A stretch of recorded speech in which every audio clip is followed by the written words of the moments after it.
Poison படத்தின் 8ஆம் நாள் வசூல். ரசிகர்களால் பெரிதும் எதிர்பார்க்கப்பட்டு கடந்த வாரம் வெளிவந்த பாய்சன் படம் நல்ல வரவேற்பை பெற்று திரையரங்கில் ஓடிக்கொண்டிருக்கிறது. இப்படத்தின் மூலம் நடிகர் த்ரூ விக்ரமுக்கு தனி அடையாளம் கிடைத்துள்ளது.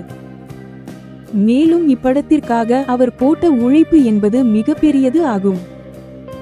மாரி செல்வராஜ் இயக்கத்தில் உருவான இப்படத்தின் மீது சிலர் கலவையான விமர்சனங்களை வைத்தாலும் பாக்ஸ் ஆபீஸில் பட்டையை கிளப்பி வருகிறது. இந்த நிலையில் 8 நாட்களை வெற்றிகரமாக பாக்ஸ் ஆபீஸில் கடந்திருக்கும் பாய்சன் உலகளவில் இதுவரை செய்துள்ள வசூல் குறித்து தகவல் வெளியாகியுள்ளது.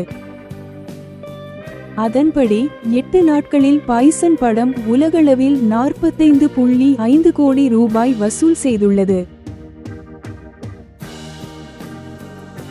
நன்றி நண்பர்களே. தொடர்ந்து இது போன்ற சினிமா செய்திகளை தெரிந்து கொள்ள எங்கள் சேனலை சப்ஸ்கிரைப் செய்யுங்கள்.